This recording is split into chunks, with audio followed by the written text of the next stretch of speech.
ನಮಸ್ಕಾರ. ಇವತ್ತಿನ ಈ ವಿಡಿಯೋ ತಪ್ಪದೆ ನೋಡಿ ಲಕ್ಷ ಉಳಿಸಿ. ನಾನು ಡಾಕ್ಟರ್ ಭರತ್ ಚಂದ್ರ. ವಿಡಿಯೋಗಳ ಉದ್ದೇಶ ಕನ್ನಡಿಗರ ಫೈನಾನ್ಷಿಯಲ್ ಎಜುಕೇಶನ್. ನಿಮಗೆಲ್ಲ ತಿಳಿದಿದೆ, ಸದ್ಯದ ಮಟ್ಟಿಗೆ ಬೇಕಾದಷ್ಟು ಸೈಬರ್ ಕ್ರೈಮ್ಗಳಾಗ್ತಾ ಇದ್ದಾರೆ. ಬಹಳಷ್ಟು ಜನ ನನಗೆ ಗೊತ್ತಿದ್ದವರೇ ಇದಕ್ಕೆ ಬಲಿಪಶುವಾಗಿದ್ದಾರೆ. ಮತ್ತೆ ಲಕ್ಷ ಹಣವನ್ನು ಕಳ್ಕೊಂಡಿದ್ದಾರೆ. ಮುಂದಿನ ದಿನಗಳಲ್ಲಿ ನಿಮಗೂ ಕೂಡ ಈ ತರ ಕಾಲ್ ಬರ್ಬೋದು, ಮತ್ತೆ ಲಕ್ಷ ಹಣವನ್ನು ನೀವು ಕಟ್ಟಬಹುದು.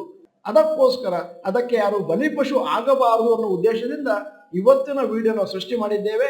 ದಯವಿಟ್ಟು ವಿಡಿಯೋನ ಆದಷ್ಟು ಜನಗಳಿಗೆ ಫಾರ್ವರ್ಡ್ ಮಾಡಿ, ಸ್ಪೆಷಲಿ ಕನ್ನಡಿಗರಿಗೆ. ಯಾಕಂದ್ರೆ ಬೆಂಗಳೂರಲ್ಲಿ ಆಗ್ತಿರುವಂತ ಸೈಬರ್ ಕ್ರೈಮ್ ಬೇರೆ ಎಲ್ಲೂ ಕೂಡ ಆಗ್ತಾ ಇಲ್ಲ. ಅಕಸ್ಮಾತ್ ಈ ಫಾರ್ವರ್ಡೆಡ್ ವಿಡಿಯೋನ ಇತರರು ನೋಡಿ ಎಚ್ಚೆತ್ತುಕೊಂಡ್ರೆ ಮುಂದಿನ ದಿನಗಳಲ್ಲಿ ಅವರ ಹಣ ಒಂದಷ್ಟು ಸೇಫ್ ಆಗಿರುತ್ತೆ. ಸದ್ಯದ ಮಟ್ಟಿಗೆ ಚಾಲ್ತಿಯಲ್ಲಿರುವಂತ ಒಂದು ದೊಡ್ಡ ಮೋಸದ ಜಾಲ ಏನು ಅಂತಂದ್ರೆ ಡಿಜಿಟಲ್ ಅರೆಸ್ಟ್. ಕೋಟಿಗಟ್ಟಲೆ ಹಣವನ್ನು ಜನ ಕಳ್ಕೊಂಡಿದ್ದಾರೆ. ಗವರ್ಮೆಂಟ್ ಡಾಟಾ ಪ್ರಕಾರ ಅಂದಾಜು 120.3 ಕೋಟಿಯನ್ನು ಜನವರಿ ಏಪ್ರಿಲ್ 2024 ಡಿಜಿಟಲ್ ಅರೆಸ್ಟ್ ಅಲ್ಲಿ ಜನ ಕಳ್ಕೊಂಡಿದ್ದಾರೆ. ನಿನ್ನೆ ಪ್ರೈಮ್ ಮಿನಿಸ್ಟರ್ ನರೇಂದ್ರ ಮೋದಿ ಅವರು ತಮ್ಮ ಮನ್ ಕಿ ಬಾತ್ ಅಲ್ಲಿ ಅದರ ಬಗ್ಗೆ ವಿಸ್ತೃತವಾಗಿ ಮಾತಾಡಿದ್ದಾರೆ ಮತ್ತು ಅದನ್ನು ಹೇಗೆ ಪ್ರಿವೆಂಟ್ ಮಾಡಬೇಕು ಅನ್ನೋದನ್ನು ಕೂಡ ತಿಳಿಸಿದ್ದಾರೆ. ಅದಕ್ಕೋಸ್ಕರ ಇವತ್ತು ಈ ವಿಡಿಯೋ ಮಾಡಿದ್ದೇವೆ. ಎಲ್ಲರಿಗೂ ದಯವಿಟ್ಟು ಫಾರ್ವರ್ಡ್ ಮಾಡಿ. Complaints of digital arrest 2021 complaints number 4.52 lakhs. 2022 9.66 lakh ಕಂಪ್ಲೇಂಟ್ಗಳು. 2023 15.56 lakhs complaints. 2024 April 2024 7.4 lakhs complaint ಬಂದಿದೆ. ಮಾಹಿತಿಗಳ ಪ್ರಕಾರ ಭಾರತದಲ್ಲಿ ಡಿಜಿಟಲ್ ಅರೆಸ್ಟ್ ಅಲ್ಲಿ ಹಣ ಕಳ್ಕೊಂಡದ್ದು 120.3 crores. ಮತ್ತೆ ಟ್ರೇಡಿಂಗ್ ಸ್ಕ್ಯಾಮ್ ನಲ್ಲಿ 1420.48 ಕೋಟಿ. ಇನ್ವೆಸ್ಟ್ಮೆಂಟ್ ಸ್ಕ್ಯಾಮ್ ಅಲ್ಲಿ 222.58 ಕೋಟಿ ಮತ್ತು ರೊಮ್ಯಾನ್ಸ್ ಡೇಟಿಂಗ್ ಸ್ಕ್ಯಾಮ್ ನಲ್ಲಿ 13.23 ಕೋಟಿಯನ್ನು ಜನವರಿ ಏಪ್ರಿಲ್ 2024 ಜನ ಕಳ್ಕೊಂಡಿದ್ದಾರೆ. ಈಗ ಡಿಜಿಟಲ್ ಅರೆಸ್ಟ್ ಸ್ಕ್ಯಾಮ್ ಅಂದ್ರೆ ಏನು ಅಂತ ನೋಡೋಣ. ಈ ಮೋಸಗಾರರು ಏನ್ ಮಾಡ್ತಾರೆ ಅಂತಂದ್ರೆ, ತಾವು ಗವರ್ಮೆಂಟ್ ಅಥವಾ ಲಾ ಎನ್ಫೋರ್ಸ್ಮೆಂಟ್ ಏಜೆನ್ಸಿಯಿಂದ ನಿಮಗೆ ನಂಬಿಕೆ ಬರೆಸ್ತಾರೆ. ಮತ್ತೆ ನಿಮಗೆ ಇನ್ನೋಸೆಂಟ್ ಸಿಟಿಸನ್ಸ್ಗೆ ವಿಡಿಯೋ ಕಾಲ್ ಮಾಡ್ತಾರೆ. ಸರ್ಕಾರದ ಪ್ರೆಸ್ ರಿಲೀಸ್ ಏನ್ ಹೇಳುತ್ತೆ ಅಂತಂದ್ರೆ, ಈ ತರ ಫ್ರಾಡ್ಸ್ಟರ್ಸ್ ಪೊಟೆನ್ಷಿಯಲ್ ವಿಕ್ಟಿಮಿಗೆ ಫೋನ್ ಮಾಡ್ತಾರೆ. ಮತ್ತೆ ನಮಗೊಂದು ಪಾರ್ಸಲ್ ಬಂದಿದೆ, ಅದರಲ್ಲಿ illegal goods, drugs, fake passports ಮತ್ತು ಬ್ಯಾಂಡ್ ಐಟಮ್ ಇತ್ತು ಅಂತ ನಿಮಗೆ ಮನವರಿಕೆ ಮಾಡಿಕೊಡ್ತಾರೆ.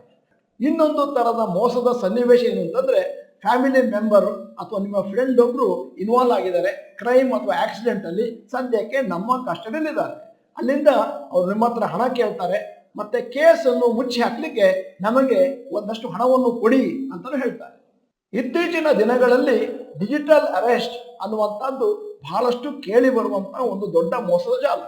ಅದರಲ್ಲಿ ಅನ್ಸಸ್ಪೆಕ್ಟಿಂಗ್ ವಿಕ್ಟಿಮ್ಗೆ ಫೋನ್ ಮಾಡ್ತಾರೆ.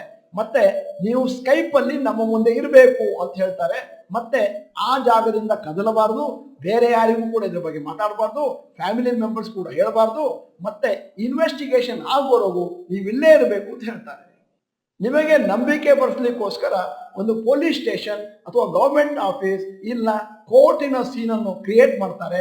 ಮತ್ತೆ ಅಲ್ಲಿ ಯೂನಿಫಾರ್ಮ್ ಹಾಕಿದಂತ ಆಫೀಸರ್ಸ್ ಅನ್ನು ಕೂಡ ತೋರಿಸ್ತಾರೆ. ನಿಮಗೆ ಅದು ನಿಜವಾಗಿ ಕಾಣಲಿ ಅಂತ. ಈ ರೀತಿ ಮೋಸ ಹೋದವರ ಕೆಲವು ಉದಾಹರಣೆಗಳನ್ನು ನಿಮ್ಮ ಮುಂದೆ ಇಡ್ತಾ ಇದ್ದೇನೆ. ಕೆಲವು ತಿಂಗಳುಗಳ ಕೆಳಗೆ ನೋಯ್ಡಾದಲ್ಲಿ ಒಬ್ರು ಲೇಡಿ ಡಾಕ್ಟರ್ ಪೂಜಾ ಗೋಯಲ್ ಅವರಿಗೆ ಫೋನ್ ಬಂತು ಫ್ರಾಡ್ಸ್ಟರ್ಸ್ ಇಂದ, ಮೋಸಗಾರರಿಂದ, ಟ್ರೈ ಅಫಿಷಿಯಲ್ ಇಂದ. ನಿಮ್ಮ ಫೋನ್ ನಂಬರ್ ಅನ್ನು ಬೇರೆ ಯಾರೋ ಒಬ್ರು ಇಲ್ಲೀಗಲ್ ಆಗಿ ಯೂಸ್ ಮಾಡ್ಕೊತಾ ಇದ್ದಾರೆ, ಅದರಲ್ಲಿ ಒಬ್ಸೀನ್ ವಿಡಿಯೋಗಳನ್ನು ಕಳಿಸ್ತಾ ಇದ್ದಾರೆ. ಮತ್ತೆ ನಮ್ಮ ಡಿಮಾಂಡಿಗೆ ಒಪ್ಪಿ ಒಂದಷ್ಟು ಹಣವನ್ನು ಕೊಡಬೇಕು. ಹಾಗೇನೆ ಇನ್ನೂ ಒಂದು 72 ವರ್ಷದ ಮಹಿಳೆಯ ಬಗ್ಗೆ ಮಾತಾಡ್ತಾ ಇದ್ದೇನೆ. ಡೆಲ್ಲಿಯವರು 83 ಲಕ್ಷವನ್ನು ಈ ರೀತಿ ಕಳ್ಕೊಂಡ್ರು. ಈ ರೀತಿ ಸೈಬರ್ ಕ್ರೈಮ್ಗಳು ದಿನದಿಂದ ದಿನಕ್ಕೆ ಜಾಸ್ತಿ ಆಗ್ತಿರುವಂತಹ ಈ ಸನ್ನಿವೇಶದಲ್ಲಿ ಪ್ರೈಮ್ ಮಿನಿಸ್ಟರ್ ಅವರು ತಮ್ಮ ಮನ್ ಕಿ ಬಾತ್ ನಲ್ಲಿ ಇದನ್ನು ವಿಸ್ತಾರವಾಗಿ ಹೇಳಿದ್ದಾರೆ ಮತ್ತು ಇದನ್ನು ಹೇಗೆ ತಡೆಗಟ್ಟಬಹುದು ಅನ್ನುವಂತ ಒಂದು ಸಣ್ಣ ಫಾರ್ಮುಲಾವನ್ನು ಕೊಟ್ಟಿದ್ದಾರೆ. ಮೊದಲನೇದ್ದು, ಯಾವುದಾದ್ರೂ ಕಾಲ್ ಬಂದಾಗ ದಯವಿಟ್ಟು ನಿಮಗೆ ನೀವೇ ಹೇಳ್ಕೊಳ್ಳಿ, ವೇಟ್, ಡೋಂಟ್ ಪ್ಯಾನಿಕ್. ಕಾಮ್ ಆಗಿರಿ, ಮತ್ತೆ ಹೇಸ್ಟಿ ಡಿಸಿಷನ್ಗಳು ತಗೊಳ್ಬೇಡಿ. ನಿಮ್ಮ ಪರ್ಸನಲ್ ಇನ್ಫಾರ್ಮೇಶನ್ ಅನ್ನು ಯಾರಿಗೂ ಕೊಡಬೇಡಿ. ಮತ್ತೆ ಅದ್ಯಾವುದೋ ಕಾಲ್ಗಳು ಬಂದಾಗ ಸ್ಕ್ರೀನ್ ಶಾಟು ಮತ್ತು ಆ ಕಾಲನ್ನು ರೆಕಾರ್ಡ್ ಮಾಡ್ಕೊಳ್ಳಿ.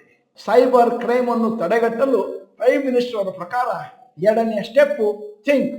ಯಾವುದೇ ಗೌರ್ಮೆಂಟ್ ಏಜೆನ್ಸಿ ಆಗಲಿ, ಅವರು ನಿಮಗೆ ಫೋನ್ನಲ್ಲಿ ಇಂಟ್ರೋಗೇಟ್ ಮಾಡೋದಿಲ್ಲ, ಇಂಟರ್ವ್ಯೂ ಮಾಡೋದಿಲ್ಲ, ವಿಡಿಯೋ ಕಾಲ್ ಮಾಡೋದಿಲ್ಲ ಮತ್ತು ಹಣವನ್ನು ಫೋನ್ನಲ್ಲಿ ಡಿಮಾಂಡ್ ಮಾಡೋದಿಲ್ಲ. ಆ ರೀತಿ ಯಾರಾದರೂ ನಿಮಗೆ ಭಯಪಡಿಸಿದ್ರೆ ನಿಮಗೆ ಅರ್ಥ ಆಗಬೇಕು, ಇದು ಒಂದು ಮೋಸದ ಜಾಲ. 3ನೇದು finally take action. Call the national cyber help line at 1930. ಮತ್ತೆ ಇನ್ಸಿಡೆಂಟ್ನ ಅವರಿಗೆ ಹೇಳಿ, ಎಲ್ಲ ಸಾಕ್ಷ್ಯಗಳನ್ನು ಅವರಿಗೆ ಒದಗಿಸಿ, ಮತ್ತೆ ನಿಮ್ಮ ಕುಟುಂಬದವರಿಗೆ ಎಲ್ಲರಿಗೂ ಕೂಡ ಇದರ ಬಗ್ಗೆ ತಿಳಿಸಿ. ನಾವು ನಮ್ಮ ವಿಡಿಯೋಗಳಲ್ಲಿ ಬಹಳ ಸಮಯದಿಂದ ಹೇಳ್ತಾ ಬರ್ತಾ ಇದ್ದ ಒಂದಷ್ಟು ಟಿಪ್ಪುಗಳನ್ನು ಕೂಡ ನಿಮ್ಮ ಮುಂದೆ ಇಡ್ತಾ ಇದ್ದೀನಿ.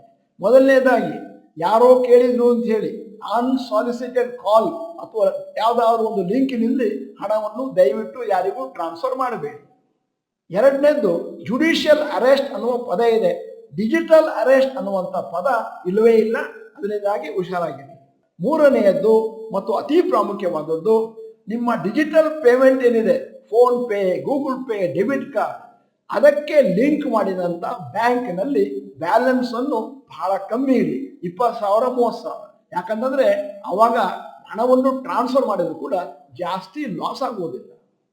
ನಾನು ಆಗಲೇ ಹೇಳಿದ ಹಾಗೆ ಬೆಂಗಳೂರು ನಗರದಲ್ಲಿ ಈ ತರದ ಸೈಬರ್ ಕ್ರೈಮ್ಗಳು ದಿನದಿಂದ ದಿನಕ್ಕೆ ಜಾಸ್ತಿ ಆಗ್ತಾ ಇದ್ದಾವೆ. ಆದ್ದರಿಂದ ವಿಡಿಯೋವನ್ನ ಎಲ್ಲ ಕನ್ನಡಿಗರಿಗೂ ಫಾರ್ವರ್ಡ್ ಮಾಡಿ ಮತ್ತು ಕನ್ನಡಿಗರು ಇದರಿಂದಾಗಿ ಜಾಣರಾಗಿರಿ. ಈ ರೀತಿಯ ಸೈಬರ್ ಕ್ರೈಮ್ಗಳು ಇವೆ ಅಂತ ವೃತ್ತಪತ್ರಿಕೆಗಳಲ್ಲಿ ಮತ್ತು ವಿಜುವಲ್ ಮೀಡಿಯಾದಲ್ಲಿ ನಾವು ನೋಡ್ತಾ ಇದ್ರು ಕೂಡ ಇನ್ನೂ ಹಲವಾರು ಜನ, ಲಕ್ಷಾಂತರ ಜನ ಇದರ ಬಗ್ಗೆ ತಿಳ್ಕೊಂಡಿಲ್ಲ. ಮುಂದಿನ ದಿನಗಳಲ್ಲಿ ಅವರಿಗೂ ತಿಳುವಳಿಕೆ ಬರಬೇಕು ಅಂತಂದ್ರೆ ದಯವಿಟ್ಟು ವಿಡಿಯೋನ ಎಲ್ಲರಿಗೂ ಫಾರ್ವರ್ಡ್ ಮಾಡಿ. ವಿಡಿಯೋದ ಕೊನೆಯಲ್ಲಿ ಇವತ್ತಿನ ವಿಡಿಯೋಗೆ ಸಂಬಂಧಪಟ್ಟ ಹಾಗೆ ಒಂದು ಪ್ರಶ್ನೆ ಕೇಳ್ತಾ ಇದ್ದೀನಿ. ನೀವು ಅಥವಾ ನಿಮ್ಮ ಯಾವ್ದಾದ್ರು ಕಾಂಟ್ಯಾಕ್ಟ್ ಅವರಿಗೆ ಇವತ್ತಿನವರೆಗೆ ಡಿಜಿಟಲ್ ಅರೆಸ್ಟ್ ಆಗಿದೆಯಾ? ಎಸ್ ಅಥವಾ ನೋ ಅಂತ ಟೈಪ್ ಮಾಡಿ. ವಿಡಿಯೋ ಚೆನ್ನಾಗಿದ್ರೆ ಲೈಕ್ ಬಟನ್ ಒತ್ತೋದನ್ನು ಮರಿಬೇಡಿ ಮತ್ತು ಎಲ್ಲರಿಗೂ ಫಾರ್ವರ್ಡ್ ಮಾಡಿ. ವಿಡಿಯೋನ ಸಂಪೂರ್ಣವಾಗಿ ನೋಡಿದ್ದಕ್ಕೆ ಧನ್ಯವಾದಗಳು. ನಮಸ್ಕಾರ.